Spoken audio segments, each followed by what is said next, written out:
My name is Paul Coyle. I am the outreach coordinator for Congressman Jim Himes, who represents the 4th Congressional District in Connecticut. Right. I am with Conrad Joseph Angione. This is October 1st, 2013, and we are at Mr. Angione's house in Norwalk, Connecticut. Mr. Angione, let's begin with your birth. Where were you born?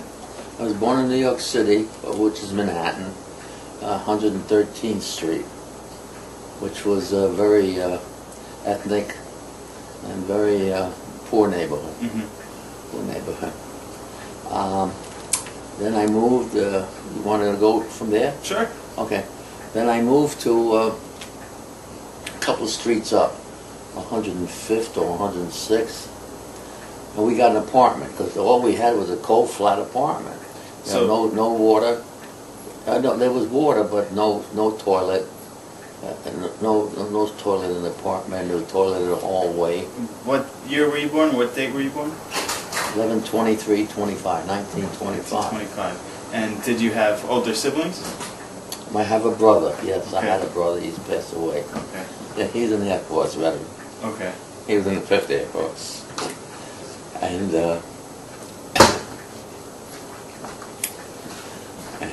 what else have we got? Gee.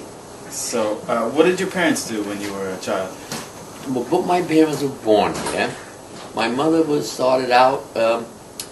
She was like almost abandoned by her father. Had a mother, German mother, and a Hungarian mother and a German father, and they lived in Trenton. But things were bad. And she finally turned around, and her father put her in a for the girls, like a home for the girls, okay. Growing up girls. And she had a sister, and together they got a way of getting out of the place. And they went down like you saw in the movies with the bed sheets. Really? They tied the bed sheets to the bed. They escaped. And they got out. How old were they? Well, my mother, I think, was only about 14. Wow. And my aunt maybe was a few years older. Okay. But they got away, and somehow my aunt was able to get an apartment, so they lived together for a while. Then my mother, her early jobs I don't recall at all. Sure. I don't recall at all. But she finally turned around, and she was on her own. She was on her own, and she was able to make money because she met my father. My father, they hit it off. They weren't young, but my father was born here. In fact, he was born in Weston. Okay. But he wound up in New York, and she, of course, she was born in New Jersey. But the thing about it was that she was like, she had a place, she worked, and they wanted to buy a house, so they wanted to get something more, better apartment, say. So they wound up with a better apartment, and that was in the same area. Okay. And they turned around, and she saved the money. I think she talked about saving money in the thousands, which was a little unusual in those days. It's a lot of money. Yeah, so she gave the money to my father, and he built a house. He was going to build a house. He had he had plans and everything, and the house was right there. You see that brick house on the top? Right outside the back? Oh, right there. That's the house. Where is that? That's in the Bronx. Okay. And that's where I was when I was about 4 or 5 years old. Wow. Running around that area. It was just nothing there. Nothing there. My grandfather used to farm the land all around. I guess it was a couple acres. Can I grab that so we can show the camera? Yeah, sure. Okay. Excellent, sure. But it probably people would know it. I gotta blow my nose.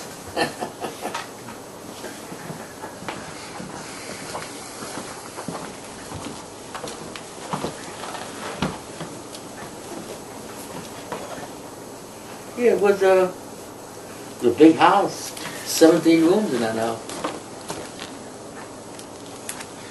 17 rooms. What's the address of this house? 2325 Bowk Avenue. I still remember right at the top of my head. Is this the house that you were brought into when you were first born?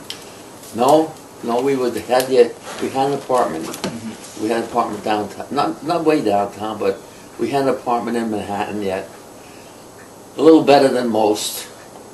And so we turned around and he had the house built. My grandfather was like a stonemason and bricklayer and everything, and he's the one who did all the stone work.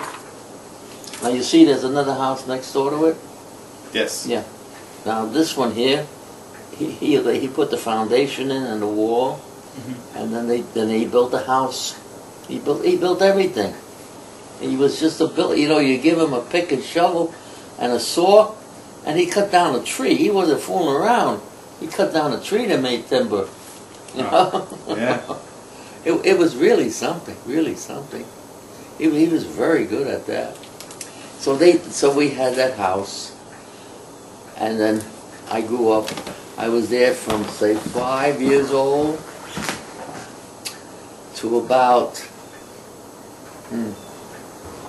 well, my father died. My father died in 1936. When you were 5 years old, or when you were No, 9 years old? I was 36. I was born in 25, so I was 11 years old. And that sort of, everything fell apart. My father used to be the only one working, so he paid the bill. He was a top man with John Hancock in New York. Okay. Insurance, you know. And they were pretty big, and he was, you know, he headed all the managers, you know, downtown New York, Yorkville section of New York. Okay. So he turned around and he built the house, and we moved in, and he was there till he died. And again, lung cancer from smoking like a chimney, and then an accident he had with the car too at the same time. Didn't help his chest. He hit the chest on the wheel. Those days, you know, didn't have anything that's gonna, you know, hold back. Right. So he went right into the car, into his chest, into the wheel, and before you know it, I think it was only about 3 or 4 months, he was dead.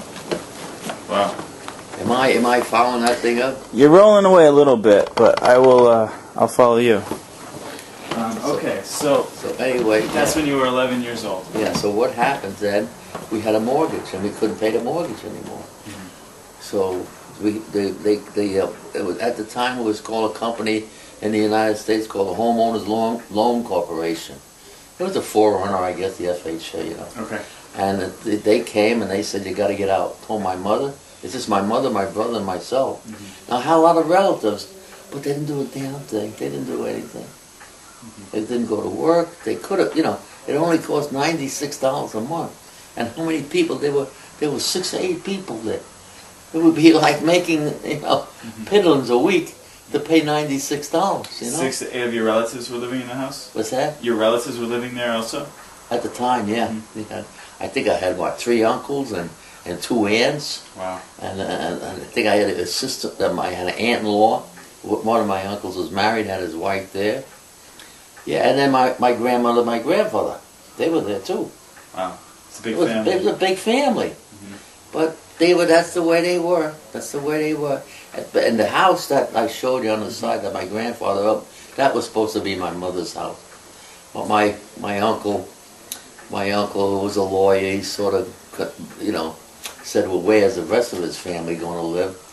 So it was like, he didn't throw my mother out, but he didn't want my mother there, you know. And my mother, the funny thing about it, she was probably able to take care of herself because she had the means. She's that way. Right. So she went out and got an apartment up in like the Allerton Avenue part of the Bronx. I don't know, you know, if you know anything about the Bronx. Not much. Not much. Okay.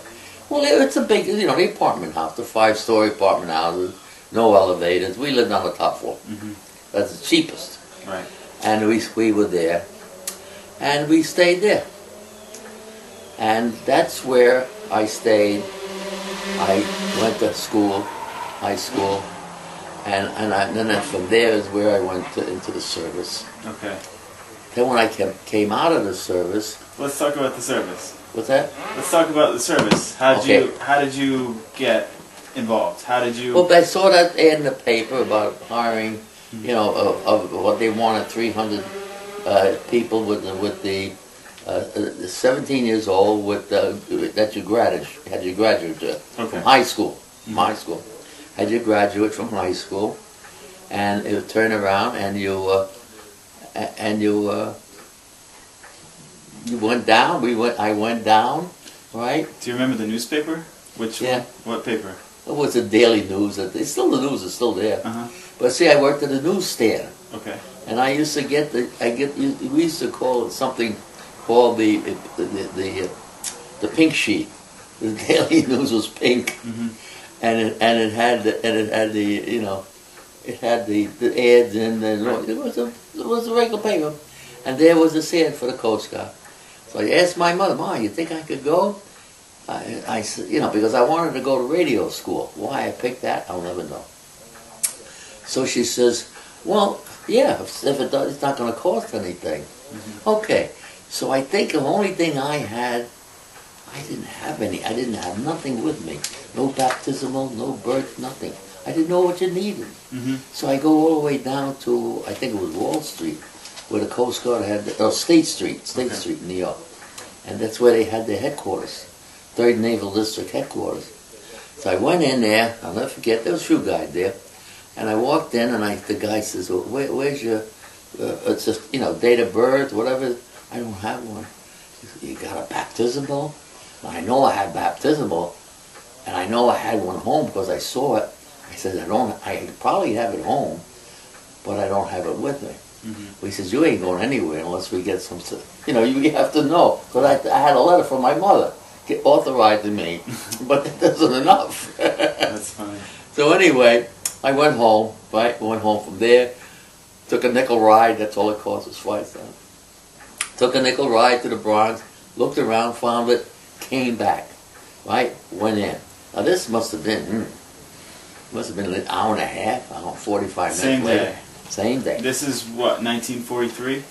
This was 1943, it sure was. And turned around, and I go in there, and he takes it, and he puts it, whatever he did, filled out the papers, and he gives me the papers. He says, "Here, find your spot." Okay. All the halls are empty, everything is up. He says, "Go ahead, walk down there, they're down there somewhere."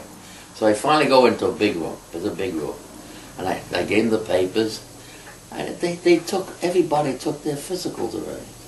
They were, not their physicals, you know what the physical way to check your heart, things like that. And the only thing that I remember that they checked was hernia. Really? That's the only thing they checked. Wow. And I didn't have a hernia. Okay, so you were... So there I was. I was in the service.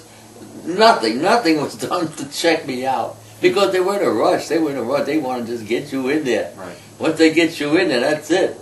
So they got you in there, they gave you the papers, and then you had to come back, and then they were going to send me to where I was supposed to go for basic training, which was a Sheepshead Bay. That was a Coast Guard training station out there. So I wound up there, and I stayed there, what, 2 months? 2 months, I think, 2 months. And then I turned around, and yeah, okay. And then we got, we were going to be shipped out. So they gave you your papers, and I got my sea bag on my back, and they say, "Hey, you take it, you go home," and I think it was a week. And in 7 days, you report to Penn Station in New York. So that's what I did. Went down, Penn Station, the downstairs lobby, big, it was big. And they had everybody down there. Nobody was in any order or anything. So then the petty officer said, "All right, everybody just line up a single file, start way down there." All right, way down there. So me, I was in the middle, so I went about the middle, wherever it was. Okay, so they start counting off. And he counts off, coming from the other way, counts off. And he counts off, and he gets, I think it was 18. Okay. And he puts his hand here.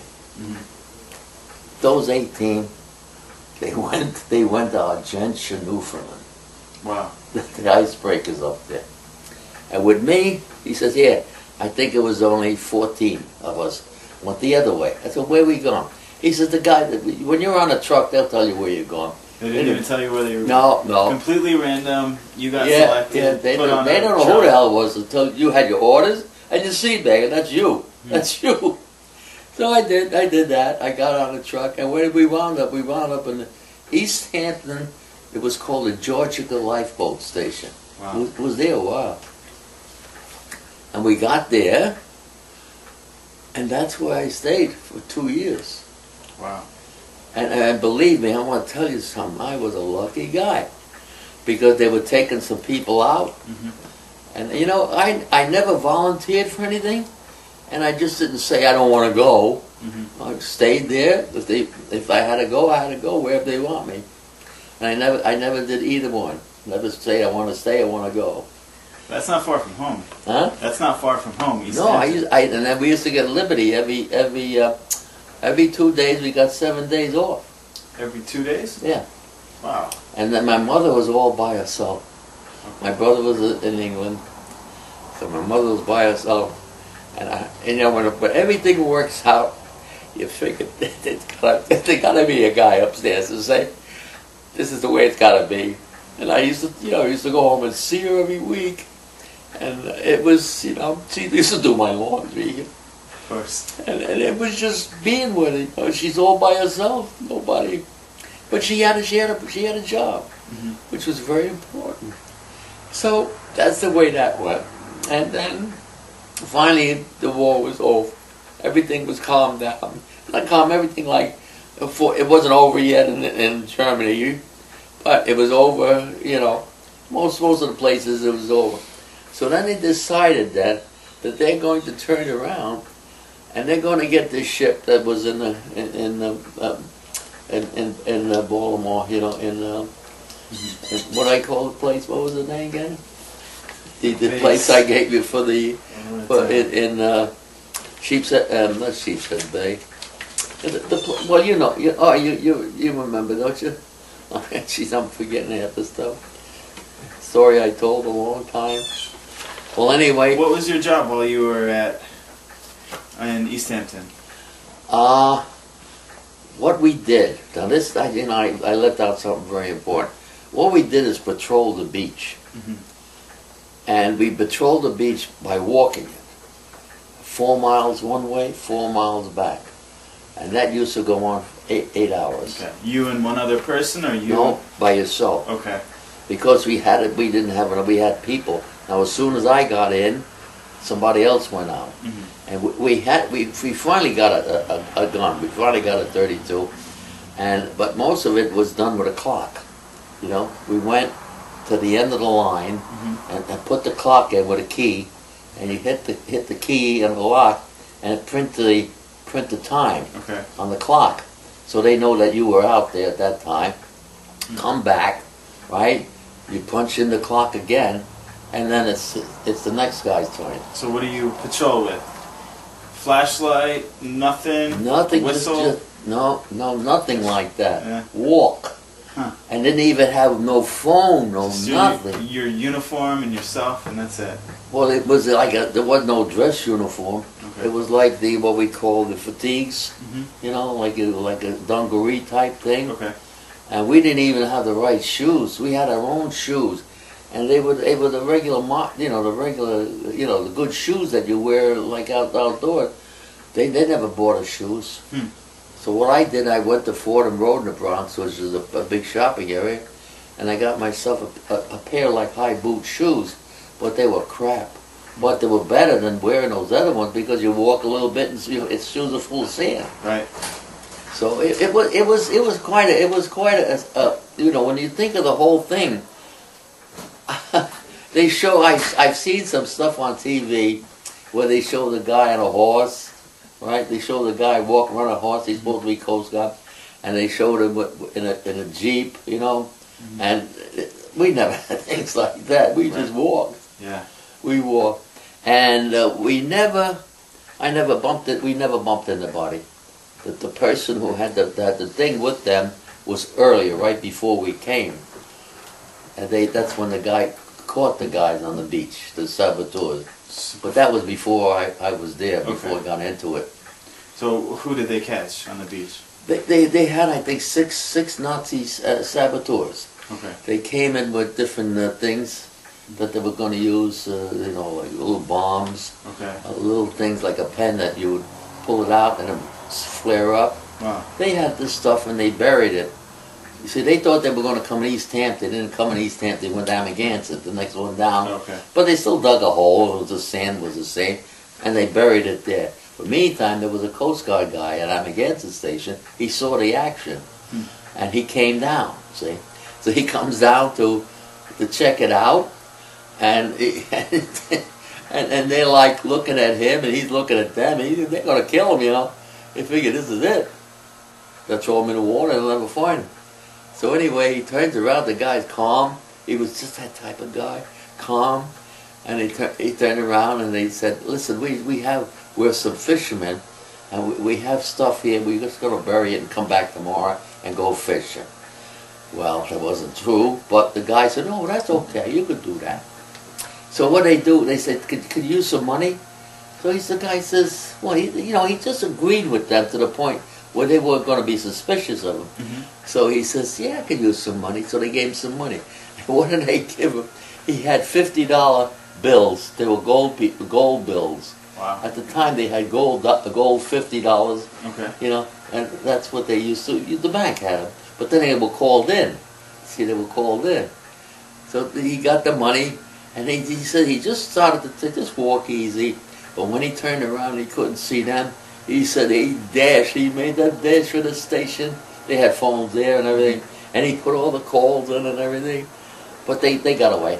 Did they? Oh yeah, they got on a train in East Hampton that night, the first train out, and they turned around and they went all over New York. But he had some cohorts here. He had some guys here. Okay. But the thing was that they never saw anything. There was some things in the paper about them trying them and hanging them and all that. Right. But it wasn't like how it started. And that was important because that's where they started to build up the place. We had army in there too. Okay. We had them bivouac in the area. You know? Yeah. How do we know that? Well, we mostly had from these big sand dunes, you know, in the island. And the sand dunes out, that's where we patrol.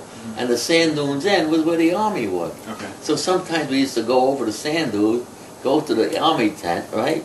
And they would have the coffee. You know? I think I drank one time. I drank the coffee. It was so damn strong I couldn't finish it. Well, anyway, that's the way that went. And then they started to test a couple of things on us. We had something called a rising submachine gun. It was a piece of crap. It was a terrible thing. And then some of the guys on Guadalcanal had it, and they were just killed off. They said they weren't supposed to, the sand is not supposed to affect them, but it did get clogged up. So we were trying them out to see whether they would fix them up or something. Okay. But no, they took them away from us. They were no good. And we wound up with a 45, that's all. But no, we got a phone, you know when? The war, I think the war was almost over. A 45, a radio. Okay. It didn't, you know those big radios they had? Yeah. It didn't work. We up and screaming. I said, they can probably hear us. They're yelling and screaming at the station. Right. So that was, you know, that was something. And then the people used to treat us very nicely. But there used to be summer residents there. Sure. But they're well-to-do. They're very Right. well-to-do. And they used to always come out, you know, when they knew we were there at night, because they were there all week long. And they would bring us, Kennedy. what's that? Kennedy. Huh? Jacqueline Bouvier. I can't hear it. What? Jacqueline Kennedy used to live out there. Oh yeah, then one time, okay, I hear this laughing on the beach. I'm going down the beach. I hear this giggling. So I hurry up a little bit, and I see running back and forth. There's some, looks like girls, so they don't have nothing on. So anyway, I go there and said, "Get out of the water. You know you're not supposed to be in the water." Oh, she said, "We don't have any clothes on." I says, "I don't care." I says, I'm going to look, but you better get out of that water now. You're going to be in a lot of trouble. And so she got out right away. And I found out it was Jackie Onassis with her little group of girls that she was with. Wow. And that was cute. But the father was there. Jackie Onassis' aunt by her father's side lived right next door to us, right next door. In fact, I got a picture up there. You know, and she was the woman here now. You know, they were very well to do. Bouvier was very well to do. Sure.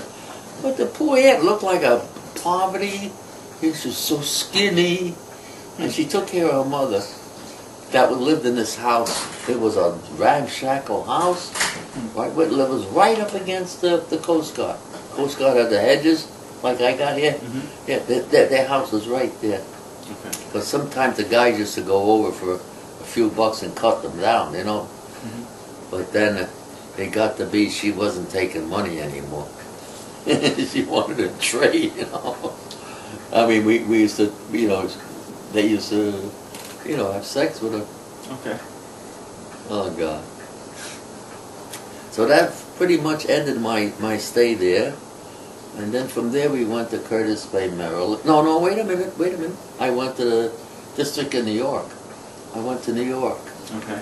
And there I was doing typing, you know, and stenography, mostly typing.